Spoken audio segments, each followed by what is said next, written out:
Hello there, and welcome to the Foot Weekly podcast, presented by me, Josh, because Ben's got a sore voice. So, we're going to get into it this week. We're going to have no suing people for copying leaks, because we don't really talk about leaks here, but we do have a panel.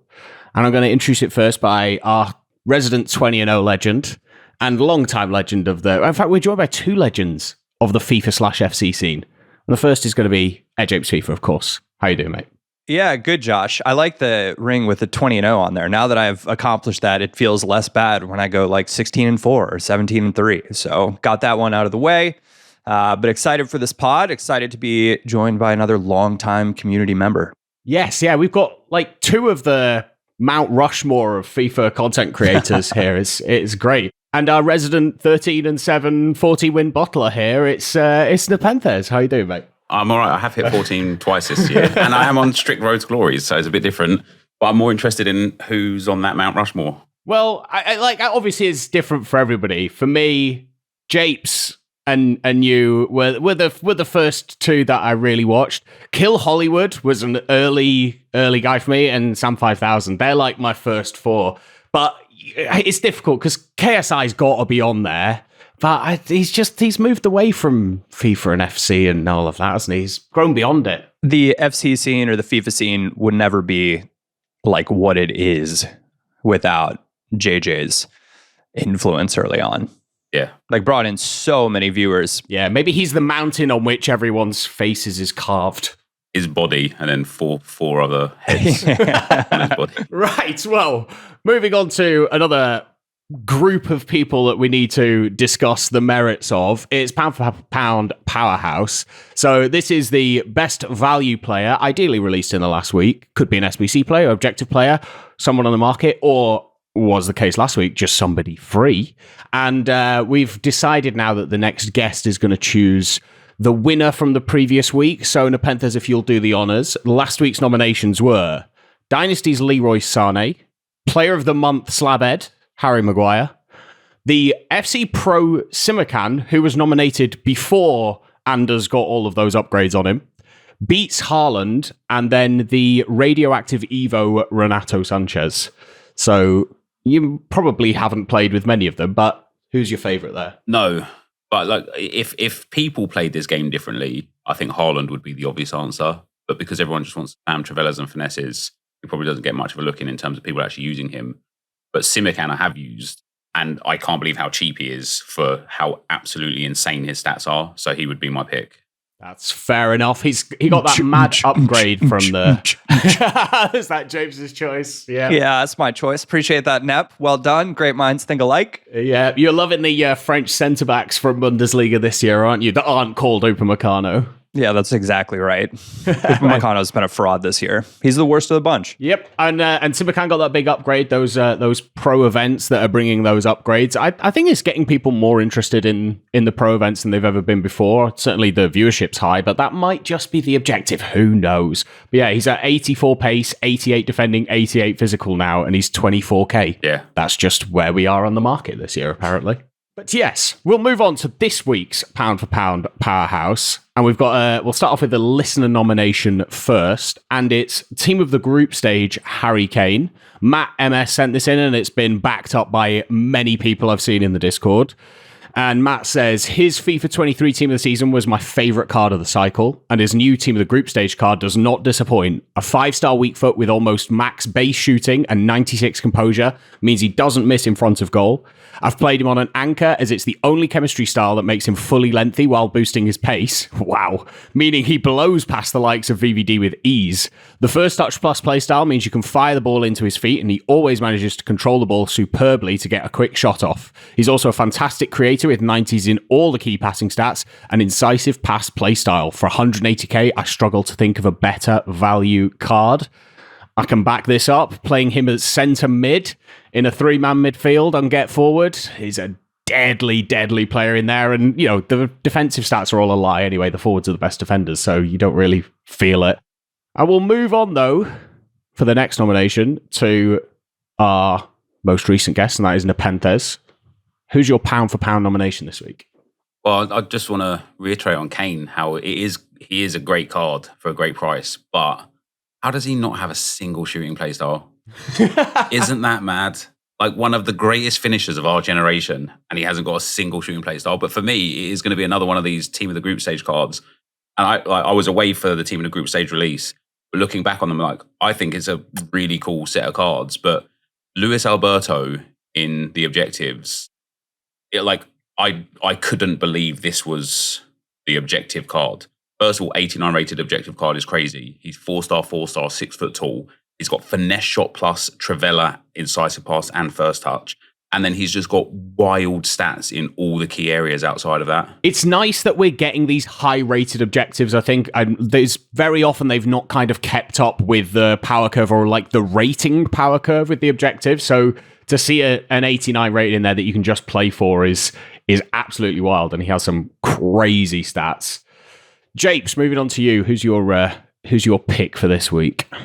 I packed the 89 Dynasty 𝘂𝘂𝑠ebastien Veron. Ooh. And he, I think he's only like 70K or something. But I actually found myself bringing him off the bench in Weekend League more often than not. He plays way above his stats. He's got a big presence on the field, even with medium work rates. And if you wanted to get, a radioactive Leo Messi in, or Messi in general, and needed some Argentina links or wanted some icon links in the midfield, I thought that he was really, really quite good relative to his price. Yeah, and the price thing's an interesting choice because in the pro tournament last week, because they were going with icons big style, he was a very popular choice in the pro tournament.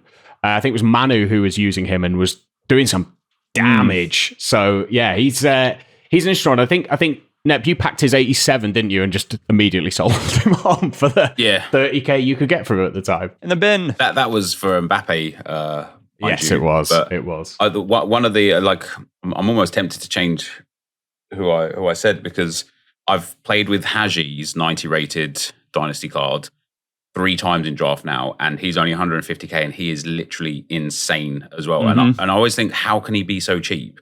And then the answer is because you have SBCs like Zidane, to the point where if you've got Zidane in your club, you'll just never, if you pack Hagi, you're never going to be like, oh yeah, let me put him in over Zidane. And so he just gets flooded onto the market, respectively flooded anyway. But yeah, Hagi's a delight every time I've used him. Nice, a little last minute change there. So yeah. I am going to go with a team of the group stage, and I'm going to go with a goalkeeper.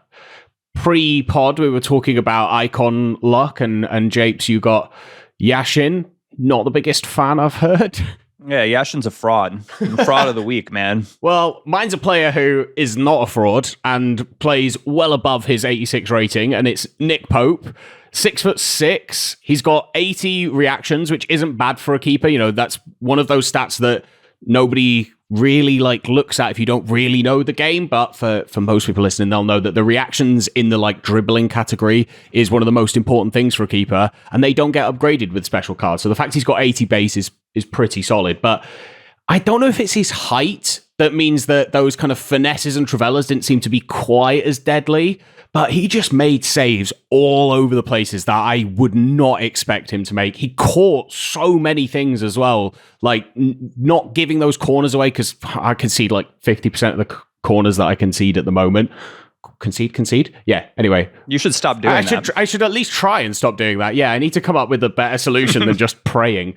But yeah, for 17k, if you're looking for a keeper and you're sick of your icon Schmeichel or whoever you've got in at that point, I think Pope's a good option. Some nice English links there as well. He's no Thunderstruck 𝗂𝘂𝑐𝑖𝑠. He is no Thunderstruck 𝗂𝑂𝑐𝑖𝑠, but he is about 10th of the price, or maybe even 100th of the price. Is he the best keeper you've used, Pope? No, Thunderstruck 𝗂𝑂𝑐𝑖𝑠 is the best keeper I've used, but he's probably in that top 3 or 4.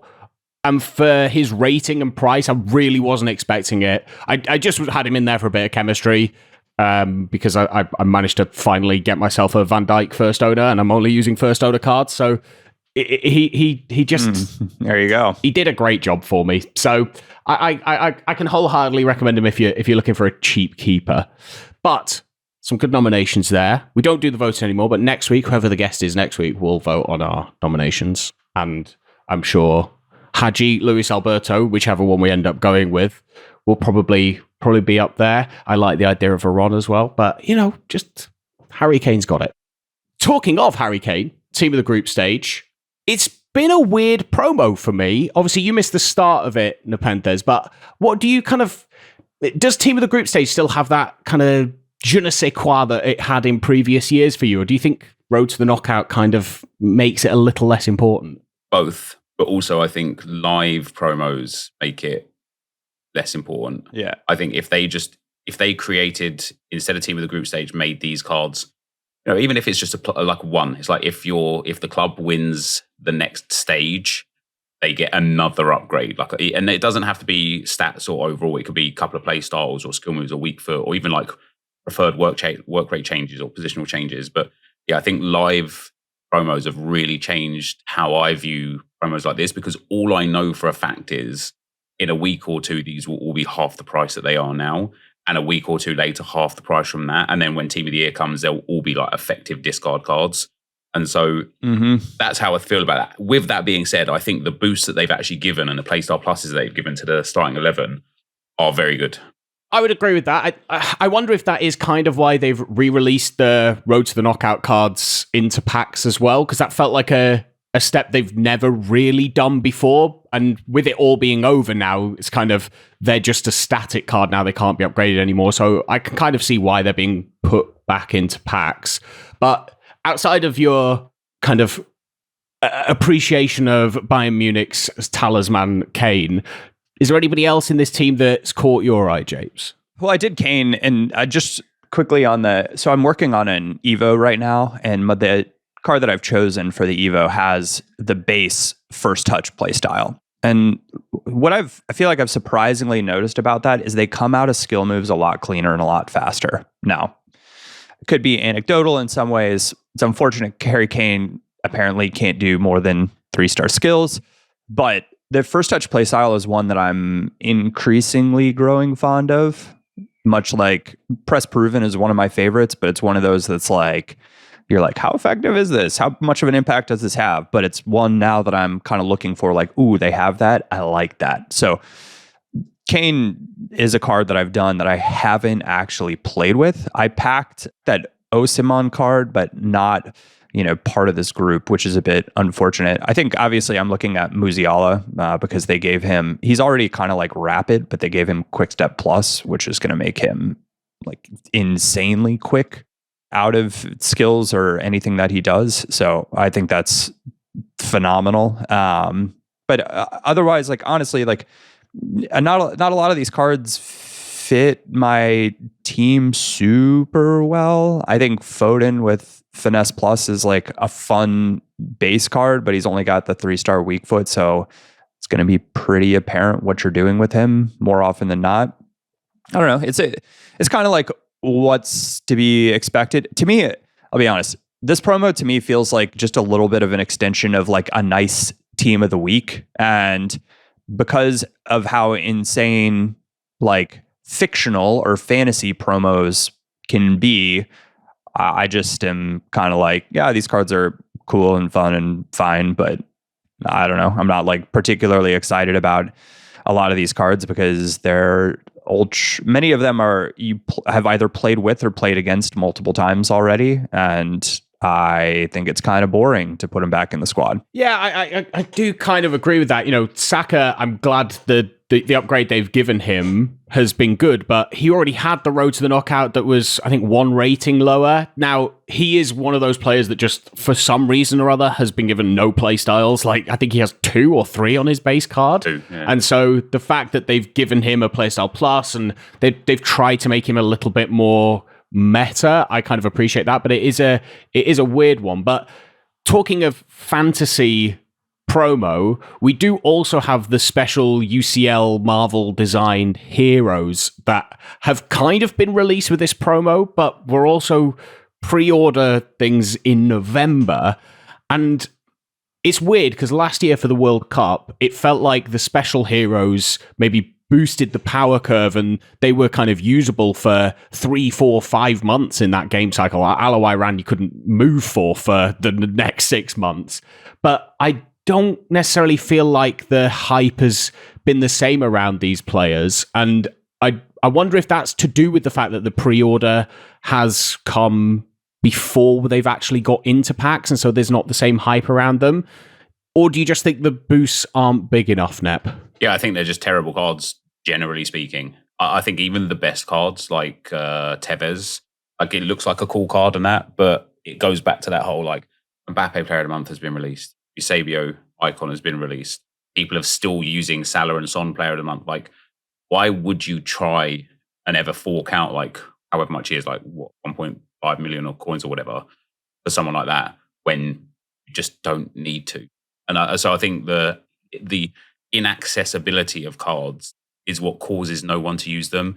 And because, as we've already mentioned with like some SBCs like the Harry Kane and such, and some objective players that have been free, and Evos, and the sheer volume of player SBCs and packs this year, no one's got the coins to buy these cards. And even if you did get a 𝗏𝗏𝗍𝘃, who's in your team up front? Probably better players. Yeah, it's a fair point. And also I think for the lower end ones, the hero evolution just kind of killed them off entirely, really, because you could make their base versions just as good, sometimes if not a little bit better than their special version, which just felt a little bit cheap, I think, in terms of, like, they could have delayed that evolution a little bit longer. Yeah, it felt like a kick in the teeth that they released it, like, the day before. It was a bit like, oh, come on, man. Like, you've taken all our money from this in this evolution stuff. Then you've released, like, same or sometimes slightly worse cards. But I also just think, like, okay, EA want everyone to be able to afford, right? They want a casual to be able to be like, oh, look at me with my 𝘵𝘀𝘁, I'm a Man United fan. How cool is this? Because they don't really appreciate the fact that he's terrible, because they just don't know any better. But because of what they've done with playstyles and playstyle pluses this year, they are still, in my opinion anyway, working on balancing cards via in-game stats. And they are just not the, like, barometer anymore for how good a card is. Like, I would much rather a card with 4 or 5 less in every in-game stat that has better playstyles. Yeah, I definitely, I think that this has really, as you've said, been the year where it kind of happened in previous years. Traits were important. Obviously, previous years it was skill moves and weak foot. But it definitely feels like we've drifted now to the point where a card can be made meta without really affecting the stats too much. It's definitely been, I think, a step change. 𝗏𝗃𝗍𝗃, before the recording, you had a point you wanted to make about the UCL heroes.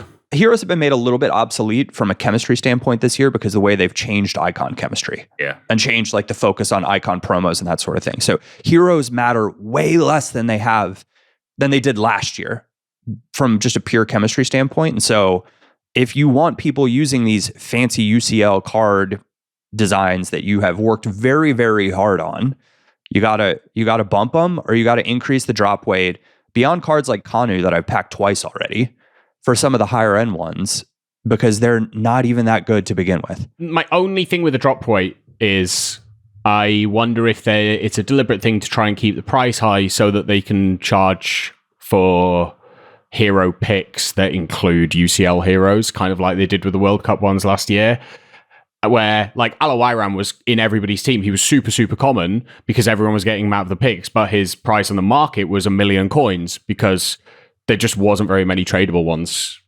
packed. Maybe, but again, going back to, like, the hero chemistry, like getting a card like 𝗟𝗚𝘰𝗮𝘀 in, even though he wasn't supplying, like, tons of chemistry, felt like worthwhile because the power curve wasn't that insane. Remember, we got those cards, the World Cup cards, like, at the start of the World Cup, and the power curve did not start to creep until those cards hit.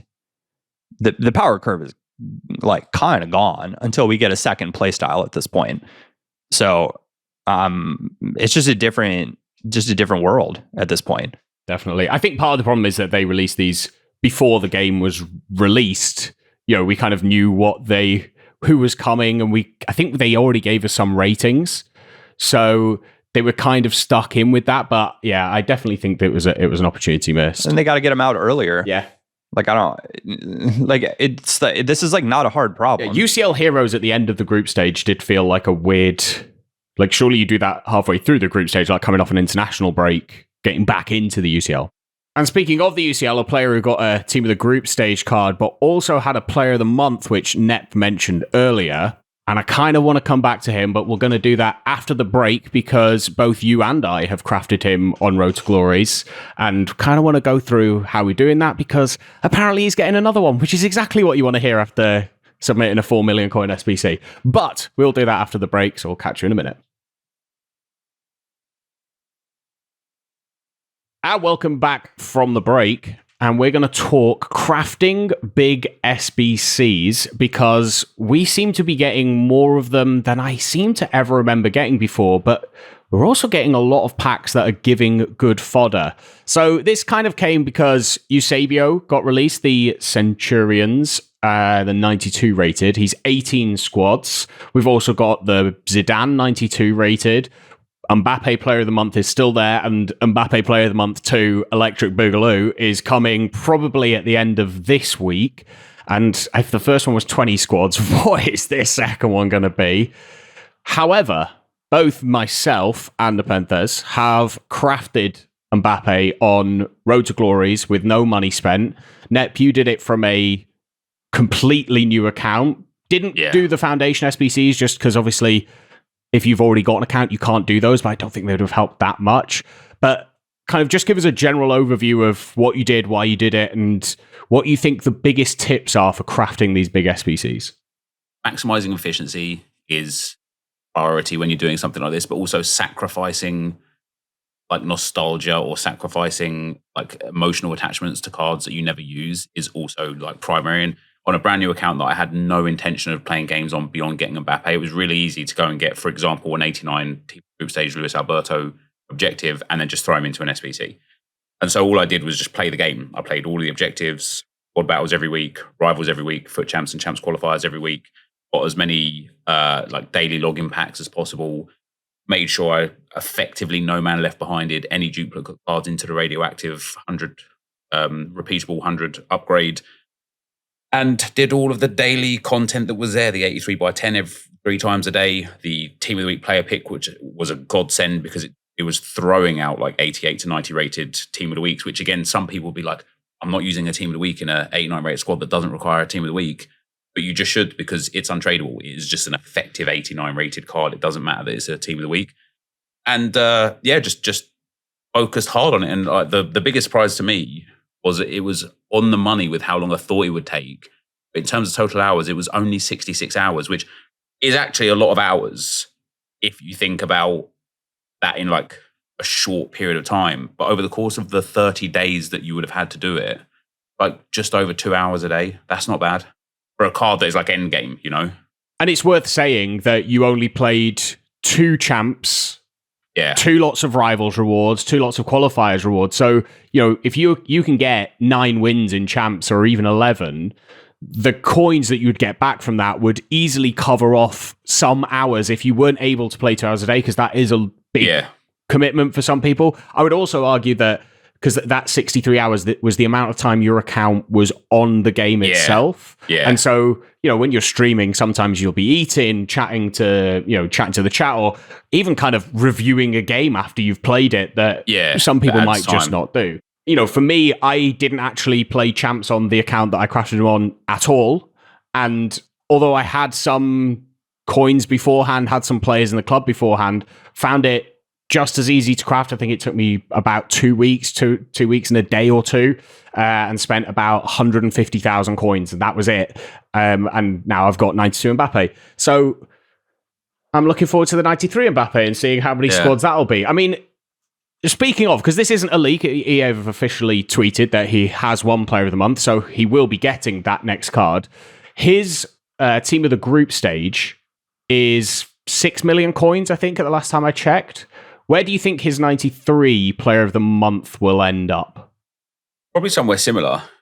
But if it does come, like you say, in like the next week or so, I think they might give like 45 days for it, or maybe even 60 days if it's going to be an extremely like expensive SBC, just because it will take time. But obviously, you know, one of the things, as you mentioned before, that EA are doing a lot of is just giving a lot of fodder, like insane amounts for every promo. If it is indeed like 45 or 60 days, that card is going to be probably over team of the year. Yeah. Which means crafting it should be very straightforward. Yeah, precisely. And that's what I mean. Like, even on every promo now, apart from this one so far, we'll see what we get today, actually, of recording.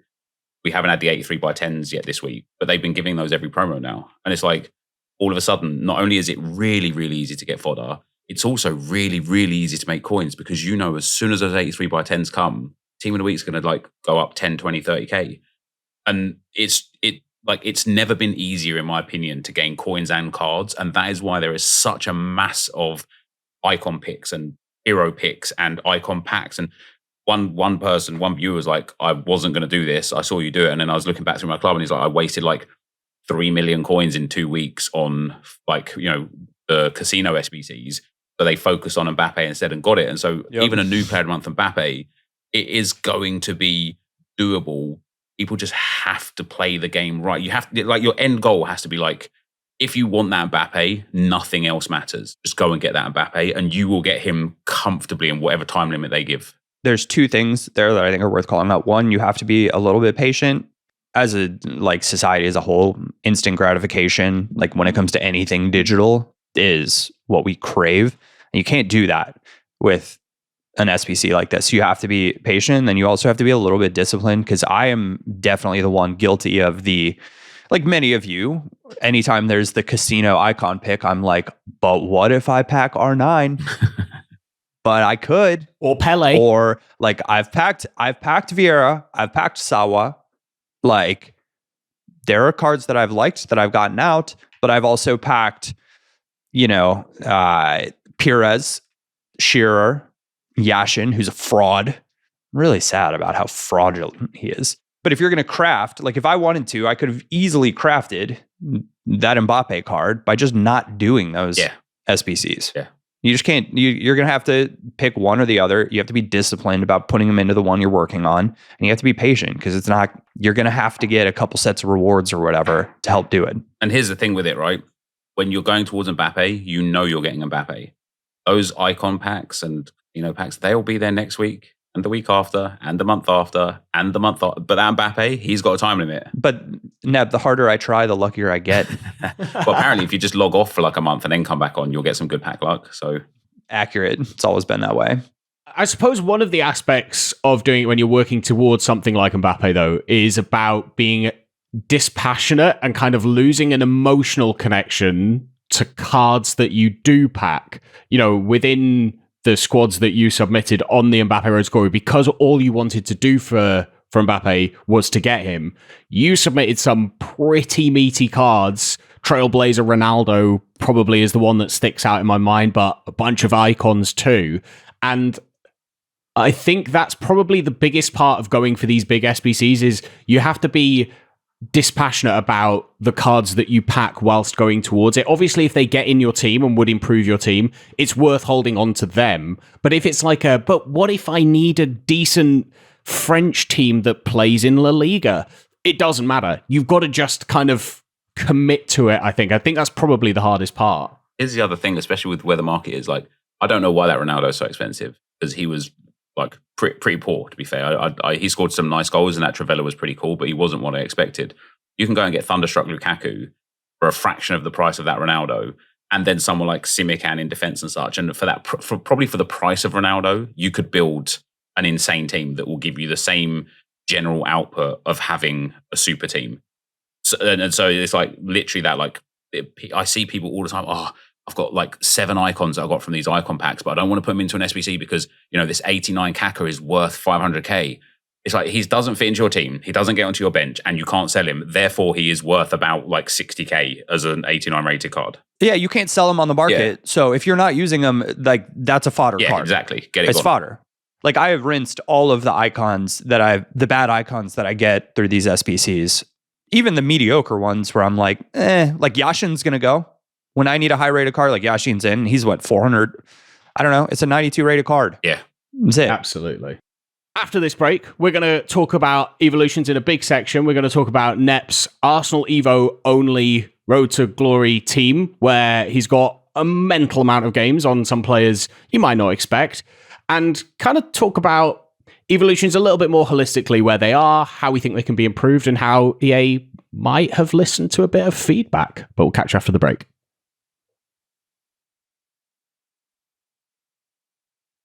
Right, welcome back, and it is time to talk about my favourite topic, evolutions. We've had loads of them recently, but I kind of want to start, instead of talking about what we have right now, I want to talk more holistically over the whole game cycle, because our illustrious guest, Nepenthez, has been running an Arsenal Evo team as his main road to glory on Nepenthez 2, his second YouTube channel.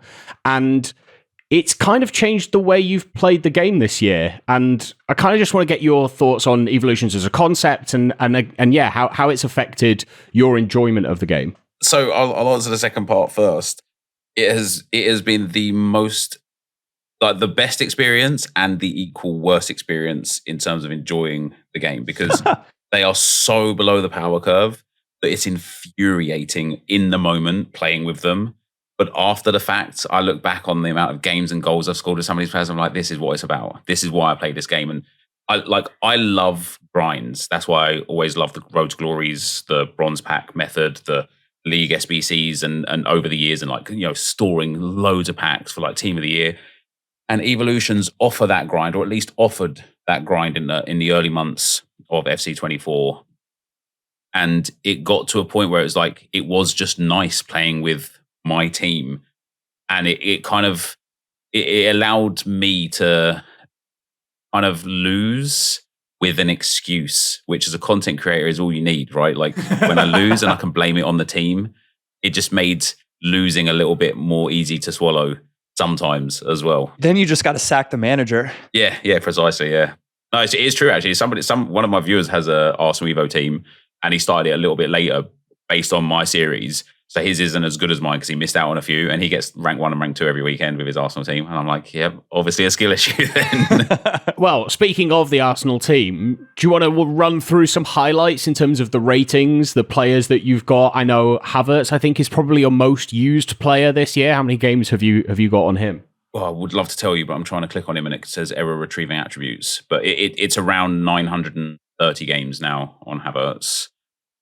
Which is more than I've played on any single player since probably like FIFA 11 or FIFA 12. And he's 87 rated, right? He's 87, yeah. He has like about 600 goals and maybe like 300 assists, which is real cool. But this is like, some years we have games that are relatively low scoring. And then some years like FIFA 19 and FIFA 15, we have games that are like very high scoring. This is a very high scoring game, I think, FC 24. So the fact I don't have, there we go. So I've got 925 games, 588 goals, and 299 assists at the time of recording this, which is like, when this game cycle ends and I look back on him with hopefully like 2,000 plus in games, goals, and assists, that's how I will look back and think, yes, I enjoyed that, because I just wouldn't play it that much if I wasn't at least having some level of like, or getting something out of it. It doesn't have to necessarily be fun, but getting something out of it. Yeah, for sure. And even to the point where I know that you've like actively chosen to play rivals getting nothing out of it, which is psychopathic behavior. Yeah. And like last year you didn't even complete the 300 rivals wins milestone, but I think you're already there this year, aren't you? About 30 games off, I think, yeah.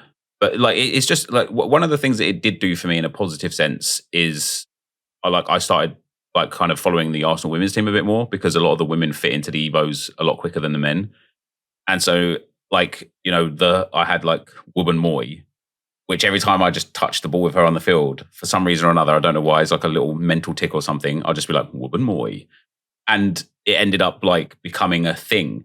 And then it ended up, she like saw it and put it on her Instagram story of her like listening to a compilation of me just saying 𝘬𝘠𝗪 like 20 times.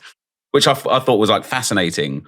But I've got like almost 700 games on Maritz, our female right back. And now all of a sudden, when the Arsenal women are playing, I actually look for the women that I've got in my team, if they played and if they played well, because I'm almost like now a fan of them. And that's happened a lot for me throughout Ultimate Team with certain players. Yep. Like 𝘵𝘃𝗏𝗏, Lacazette, Heung-min Son, even Harry Kane's player of the month. Like, there's players that I've fallen in love with in the real world because I use them a lot in FIFA, and that's starting to happen with the Arsenal women. And I think when EA put women into Ultimate Team, I don't know if they did it consciously or if it just happened by accident, but I think a lot more fans are starting to get attached to their women's team because of these. So I did an interview, maybe for this podcast, with one of the producers, and I was like, what are you most looking forward to with women being in Ultimate Team?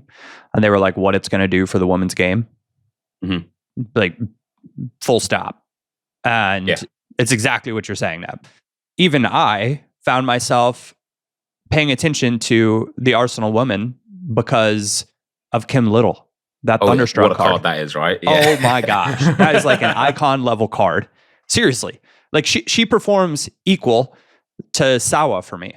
That card will go down in history for me as maybe one of my most iconic in my mind cards throughout my Ultimate Team journey. Like when I look back on this year, I guarantee you 𝘬𝗏 and 𝘃𝘃, that midfield is going to be something that I think about. And that's like baseline very cool. Yeah. Now, not evolutions, because what 𝗏's talking about is in many ways even cooler because you really get to know players then. You know what their base stats are, what some of their play styles are like, and all of that sort of stuff. But the point 𝗏's making about following the women's game and what it's doing, like, that's huge. It's a big deal. Yeah, it is. 100%. I like even to the point where I'll see the Arsenal women's score on BBC Sport. I'll kind of log on. It'll be one of the stories, and I'll click on it, and I know everybody who scored and assisted in that game. And I'm going, I would not have known that before this year. Like it is wild. But moving from the women's game just back to Evolutions a second, and from Lil Kim, we'll talk about Japes on his magic stick. That's a great reference if anybody knows Lil Kim's music. But your 20-0 team had 4 Evolutions, well, actually 5 if you count 𝘬𝗏, but 4 Evolutions players in it, including like an 80 rated Evolution. And I think that's the joy of it, right? Like who's going to go into a game expecting you to have 86 Mattis Tell or 87 𝘃𝘃 with probably most people. 87 𝘃𝘃 is the not so exciting one. That was a cop out, which I regret still to this day, because that Evo was like a pretty good one stat wise, or like what it did. And I did 𝘃𝘃 just sort of like, I guess I don't regret it. I probably have like 500 games on 𝘃𝘃, I would imagine at this point. Like he still fits in the squad, and because I have 𝘵𝘃𝑗𝑠 now in goal and some other icons, it's like I don't even have to think about it, and he still fits in. And there's never been a match where I'm like, oh no, 𝘃𝘃 is the problem, right? So from that standpoint, I don't regret it. But sorry, I don't know what question you're going to. No, it's fine. Like obviously 𝘃𝘃 up front is probably the one that most people are not expecting. But I suppose from your perspective, James, someone who's kind of just running kind of normal account but is dabbling in Evolutions, has it affected the way you play the game, or do you find yourself playing more or less, or is it something kind of like with objectives you can dip into? I find that I'm playing more because baseline, there's always an Evo to work on. Like theoretically, like I can always find something to do. And I would prefer, like if my team can get to the point where I'm basically using Evo players and like splash with maybe like a couple icons, dude, I'm so here for that. Like I decided for my Evos, for the most part, to go young Bundesliga players. So I have like my Adam Hlošek, who nobody knows how to deal with because he's 6'2", has press proven technical and a 5-star weak foot. And they're like, I don't know if this guy's left-footed or right-footed. And to your point, the Matthias Tell, and I'm still waiting for my Castello Luquiba to have a chance at another Evo upgrade, because once he gets it, he's going to be locked down. And it's just way more fun. And I find myself feeling like a sense of pride in using those players that I don't get when it gives me the pride in using those players that I used to get when I used non-meta like teams. I would find some obscure silver card like Heung-min Son back in the day when he was with Hamburg and lock onto that. And it would be so much fun because it's against the grain. Evos give me the chance to do that again, but get the cards up to a point where they don't feel like I'm really putting myself at a massive, massive disadvantage. I'm still it's now at the point though where I am at a little bit of a disadvantage because they've seemingly capped the ceiling on Evos And we're kind of waiting to break through that ceiling. But I recognize EA's got to be very careful about how they do that, because if it's wrong, then all of a sudden Evos are going to be so far ahead of the power curve that, promos and other stuff is gonna become obsolete. So I understand from a business standpoint why they're doing it, but I'm ready to these cards like that we're talking about and how many games we have on our Evo cards. Like, I want to bring them through the whole year. Yeah, I do. I want to keep upgrading them. Here's the thing I don't like about where they're at is like you have like the power curve, then you have like the level below where you get some SBCs. Then you have a level below where you get loads of SBCs. Then I think the level below that is where like Evos begin. And it's like, I get they do have to be cautious. I don't know if I agree with that. I personally think like you have the odd card here or there that like creeps through. But I think for me personally anyway, like Evos are way, way below the power curve. And again, maybe it's part of the like skill issue side of things as well. But when I'm playing with like, I don't know, who's like an Evo in my team, like even someone like Gabriel Martinelli, it's like he just doesn't have the skill moves weak foot combination that he needs. He doesn't have the play styles that he needs. He's got a lot of good pace and he's got some other good stats, but there's probably like 30 cards that are like obviously better and affordable ahead of him. He's in that like mediocre level of sadness where it's just like you throw a dart and they're all going to kind of be the same. Yeah. But I will say how restrictive you are with your Evo selections is going to play an impact. So you've been highly restrictive in your selection because you're picking Arsenal players only. If you had broadened it to like, and maybe this is the case, I don't know, but gone like Arsenal, past, present, and like any player that Arsenal maybe is like linked to or has been linked to at like some point in time, so-called Arsenal future, and broadened it a little bit more, or included like, I'll like loosely throw out like young Brazilians because, Arsenal likes signing a Brazilian every so often, and like expanded it a bit, you get a pool of players that you can look at and say, if I combo a couple of these Evos, you get just above that level that you're talking about. Yeah. Where you get to like, okay, SBC level, where on the market, they might not go for that much, but they fit your team or fit what you're doing and are still, you don't feel like you're putting yourself at a massive, massive disadvantage. Yeah, I opted against that because I don't get, like even like I packed that pro Willian, who obviously used to play for Arsenal. Yeah. And I have him in the team and then I just get him out of the team because I just don't have that attachment to him. And I'm like, he's taking the place of an Arsenal player. And then, although I don't have any young Brazilians, I packed a couple of old Brazilians, 𝘵𝘀𝘻 and 𝘭𝘪𝘬. And I look at both of them in the team and I'm like, I would just rather sacrifice the good player and have the Evo card in and complain about the fact that EA aren't tailoring to my needs with Evos. That's what I'd rather do. Yeah. I mean, I think that's reasonable though. Like you've chosen the restriction and now you're willing to like live and die by the sword, right? Yeah. And like in the consequence associated with it. I think holistically, when we look at the one of the things we often debate on here is like the design of Evos. Like how, if you're EA and you're painting your like broad strokes, painting a picture of what someone's ultimate team journey should look like, how many Evo cards do you think they believes should be in someone's team? 1 maybe? 2, 3 maybe at any given point in time, like max. And so when you take your system like outside of perhaps their design, like there's going to be a struggle, right? And I think that's the challenging point that we're all hoping as the year goes on gets addressed more. So for players like us that would love to have a team of Evos, like I would love to have a team of fully Evo'd young Bundesliga players. How fun would that be? Because they're all going to get bought by Premier League clubs anyway for millions of dollars down the road. And we know that story. Yeah. But I would love to like get to that point and be able to use a full team like that, perhaps like sprinkled with an icon here or there.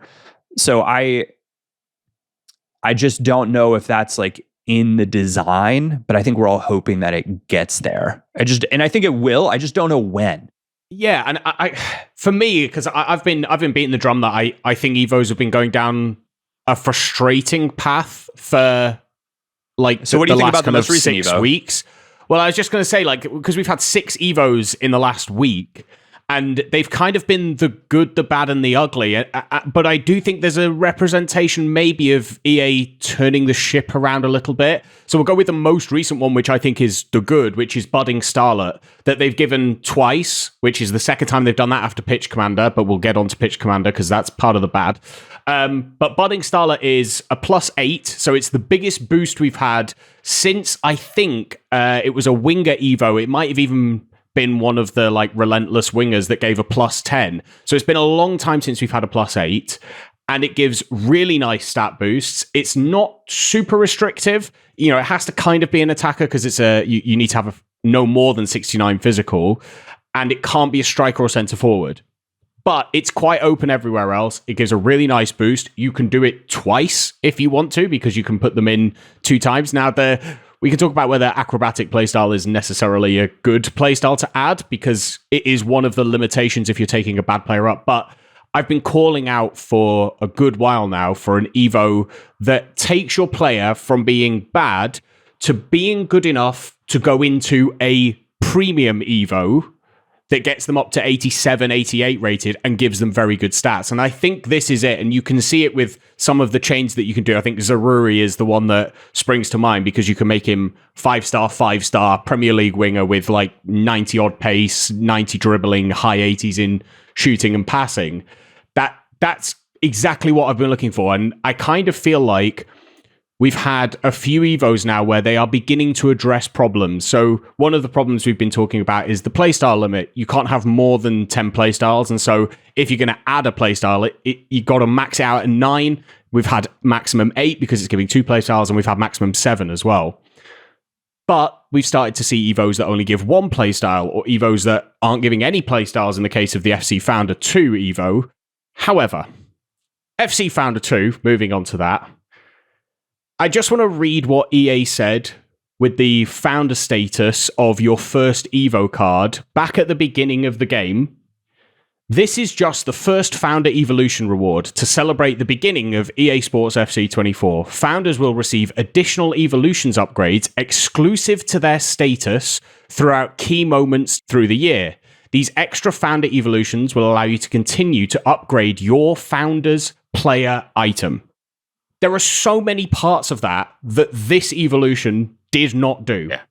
It wasn't exclusive to your Founder's player item, but not only that, your Founder's player item most likely didn't fit the evolution. Yep.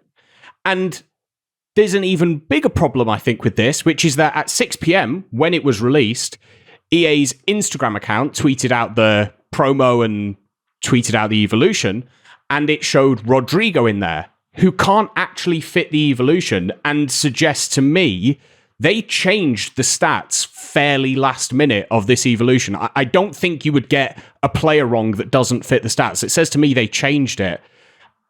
I think it's probably the biggest miss that they've had outside of paid Evos, because some of those are genuinely awful.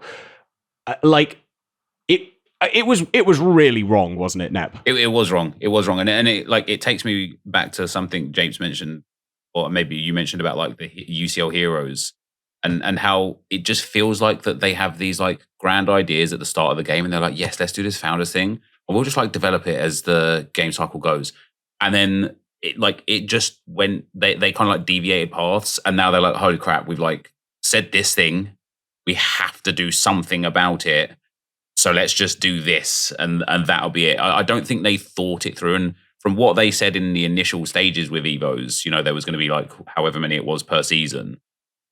They've definitely done more than what they said they were going to do per season, which is great. But I think that's because people are so engaged with Evos, they must be liking it. So whatever plans that they had have changed. And instead of them giving a Founders Evo that, yeah, okay, if you can turn your 𝘭𝘪𝘬𝘦 into an absolute beast, who cares? Player of the Month Mbappe existed. If you can turn your 𝘵𝑓𝗀𝗀𝘀𝘁 into like an 89 rated version with 5-star, 5-star, who cares? Player of the Month Mbappe exists, right? Like they seem to not want to give these overpowered cards that you can play the game to earn, in spite of the fact that if you're a free-to-play player anyway, everything you have is earned via playing the game, whether that's an SBC or a pack or coin bought card or anything like that. So I think they just need to, like, I do think they just need to stick with what they did. And if it creates a small art where an Evo card is an overpowered card, then so be it. I like don't actually like truly disagree with it. I think the idea that you could have a Founders Evo card that you would hold on to, like, so I went out with my Founders one and I was like, I'm going to do that 𝘬𝘯𝘰𝗍𝘏, the only eligible gold card for the original one that had a playstyle plus. Because I was banking in my head that Founders Evo 2 was going to be all of the cards, but one didn't have a playstyle plus, and they were going to say, we're going to give all of these Founders to Finesse Plus. So maybe Finesse Plus is like not the right Power Shot Plus. I don't know, something. Some type of like shooting one that would be fun. Or maybe Quick Step. I don't know, something. And I was going to have the first card that would have 2 playstyle pluses. I was so excited about that. And I think the language that they chose was in some ways intentionally ambiguous to give some level of flexibility. I don't think it's what they were initially intending off the start. And we talked earlier about the patience and the long grind, and like for everybody that held without throwing the card into another Evo, we were in like hopes that there was something here. Like, I guess EA is very aware of what the community is talking about and what the community is saying. If the intention was to do it this way, they should have come out and clarified to begin with. That is good community management. You need to be listening to your community and you need to provide proactive communication. It's just a bit of a miss there. And I agree with your point. Like, I don't care if there's like a cracked out Darwin Nunez card, like for how long is he going to be cracked out for? Like a month? Yeah. Until there's Team of the Year card. Like, who cares? Come on. Yeah, I do agree. On your point of 2 playstyle pluses though, and Team of the Year, Nep, do you think that's probably when we'll see the first double playstyle plus? Because I know there's room for 3 playstyle pluses and 15 base playstyles on each card. Do you think that's when we'll start seeing the handbrake taken off a little on playstyles? Yeah, I think we've actually seen over the last couple of years promo, like Team of the Year no longer being the premium promo for the rest of the year. It was always weird, wasn't it, that in like FIFA 15, 16, 17, that the Team of the Year cards were released so early in the game cycle and were the best for the rest of the game cycle. And then they changed that. And so I think now we will see second playstyle pluses and Team of the Years and more playstyles. And then I think Team of the Season will introduce third playstyle pluses. And even though they said 15 playstyle or 12 playstyles plus 3 playstyle pluses max, I think we will see more. Because we're already at a point where some cards have got like 11 playstyles with a playstyle plus. That is true. And I suppose, James, my final question to you would be around evolutions. Is playstyles the place where you think it can be most improved? Or do you think if you could give one improvement to the system that we've got now, what would it be? Oh gosh, that is such an open-ended question. What a disaster move from a host to me. I want to rest for the next 5 minutes. So I have a couple players that I've like built up from pretty low rated cards. Like Matthias Tell is one of those, and I like even 𝘍𝘁 is maybe another, but I'm really, really picky about which play styles I give to my Evo players. I think there's one Evo that I like entirely regret. And this is maybe a better way of looking at this. I Evo'd that 𝘵𝘠𝘠𝘠 at one point using, maybe it was like one of the original Relentless Winger ones, but it bumped his pace up to 92 and his dribbling to 87. And I'm just like, I'm never going to get him in another Evo, like ever. So what I would like is, in some ways, much like this new budding Starlett one, I would like more flexibility on, like, so my 𝘬𝘯𝘂𝘐 has 80 pace for a center back, but he's only got like 80 defending and some of the other stats. Like, create a defender one that is like, they can have up to 85 pace or 84 pace or whatever, but don't give them a pace boost, or give them like a +1 pace boost. Who cares? Yeah, kind of like you say with the budding Starlett, it only gives a +3 pace boost, which has allowed them to set the limit at like 91 pace, but gives the +10s and 11s in the technical stats. Yeah. And again, I think it's another side maybe of them turning the corner a bit and understanding maybe what people want from evolutions a little bit more than what they expected, which is just give me my 90 pace player. Yeah, the second part of that is there are some core stats that we all know about, largely being like reactions and composure, which for low-rated players is like an absolute disaster to get up, right? With the way the evolution system works, it takes their high-rated stats and like juices them even more. We got to figure out a way to address some of that. That's where I think they have an opportunity to release lots of Evos that are kind of mini, but like, imagine literally like the only requirement is max 80 reactions, and the only thing it gives is 10 reactions. If they can do that, I think that would be amazing. I am concerned about that's possible just based on like how maybe it was coded this go round. We have actually seen an evolution that did boost specific in-game stats and not the face card stat and gave it the general boost. We have already had one of those evolutions. Well, can't remember exactly which one it was. So it definitely is possible. And I think that might be one of the best additions they could do. And, you know, you can limit it however you want, but boosting specific in-game stats that, as we say, we know are important, I think could be huge. But I'm going to come back to the theme of our lecture today, which is patience. I think these new evolutions we've got right now, it's very tempting to see what player you could get in them, put in your player into budding Starlett, and then find out in 2 weeks' time that if you'd have just waited and could put them into an Evo that we get in a week or two's time, and then put them into budding Starlett, and then put them into something else, they could have been even better. So I definitely think patience with Evos, objectives, crafting big SPCs in life is just definitely a virtue everybody should have. And I want to thank Nepenthez for coming on, and hopefully we'll have you back on. I won't say we will hopefully have you back on after Team of the Year, because you might be on before that, but we'll definitely check in after Team of the Year to see where the Arsenal Evo team is, whether it's got a few of extra playstyles and whether it's maybe a bit more up with the power curve. But thank you very much for coming on. Yeah, it's been great. Good fun. Where can people find you? Basically Nepenthez everywhere. Not Nepenthez everywhere, but Nepenthez everywhere. And that's everywhere spelled ERR. But yes, thank you very much. And to our other guest, regular host, it's AirJapes. Thank you very much for today. Cheers, Josh. Enjoyed it. Enjoyed the chat. Lots of, I will say there's like plenty of things it always feels like to discuss this year, which is fun. I mean, it's like it's created a complex system, which I think we're all generally happy for. Absolutely. So enjoy the chat. Merry Christmas, happy holidays, and we'll catch you guys sometime soon. Yes, indeed. It will be Christmas by the time we get to the next podcast. So Merry Christmas to everybody. Thank you very much for listening. I'm now going to hand over to Ben, who will do the usual exit from the podcast that he's got down to a T and that I'm just not trusted to do. So here's Ben. There we go. A big thank you to Josh for covering me while I recover. I'm back for the gameplay podcast this week, which, if you don't know already, is a supporter episode. You can catch those supporter episodes completely free, actually, for 7 days with a trial, and you can then sign up. It's just £3 a month to get an extra podcast every single week. It keeps the podcast going, and you can get yourself a little Christmas gift, perhaps. Just search Support for Weekly.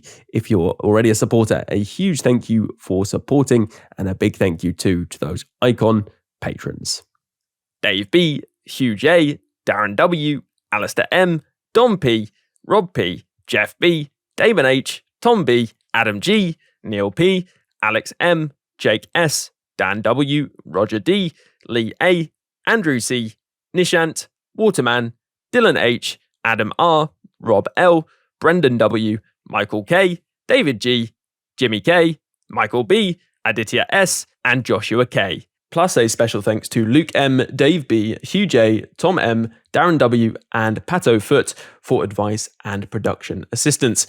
Before I leave you, just one more thing to add, though. FIFA's a bit like life, really. It has its many ups and its many downs. If you're having a few more downs than ups in real life in these more difficult times, then please don't feel that you're alone or need to struggle on without taking action. If you go to thecalmzone.net, there's loads of resources, advice, support, or even just a friendly chat for anyone who needs it. If it sounds like it could help you, then head over to thecalmzone.net. And for now, have a good one, and I'll catch you on the next podcast.